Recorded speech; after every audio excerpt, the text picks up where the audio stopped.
I had a fully loaded pistol in my mouth, ready to pull the trigger. And you may ask, why is a Olympic champion, Stanley Cup champion, 7-time All-Star got a gun in his mouth ready to pull the trigger?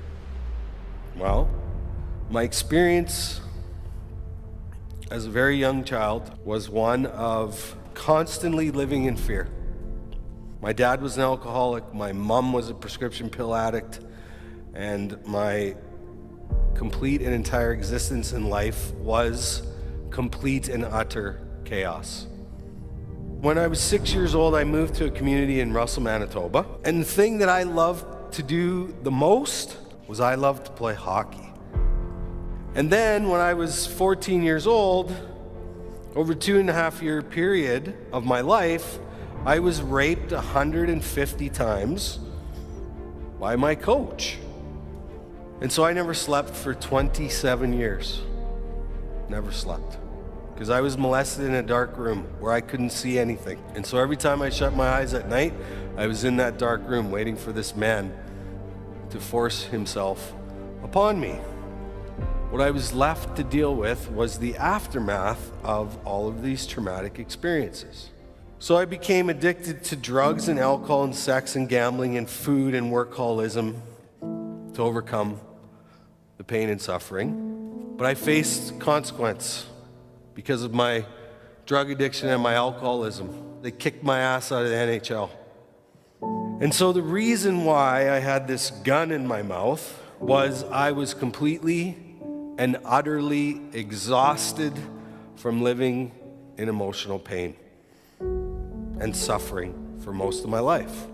And so shortly after the gun incident, and obviously I didn't pull the trigger, I started on a path of healing and recovery. I've strung over 500 and some days of sobriety. I'm healing. I'm putting one foot in front of the other. I'm not depressed. I'm not anxious. I don't have panic attacks anymore. Why? In 2009, I wrote this book called Playing with Fire, with no expectations, other than the fact that I just want to put a bunch of stuff on paper, take one last look at it, and put it in its rightful place in the past. So I go to Toronto for the first book signing, and I show up at the biggest bookstore in Canada, and 400 people show up too. Well, I started signing books. Out of the corner of my eye, I see this guy in line. And he's got my book like this, clutched to his chest, and his face is buried in the floor, and he's walking really slow. Gets to the front of the line, sets the book on the table, looks me in the eye, and says, "Me too. Me too." Now I know why I wrote this book. Because I go to the next city, and 10 quickly became 100, 100 became 1,000, 1,000 became 10,000, 10,000 became 100,000, 100,000 became 250,000, 250,000 became 500,000. Over 500,000 people, either directly or indirectly, have said those two words to me: me too. Me too.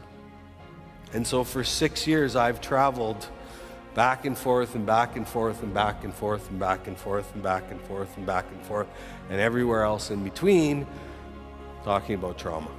Trauma is the string which binds us all together.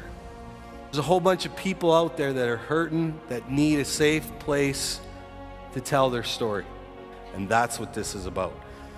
It's about sharing your story without shame, without fear, and be okay and be safe.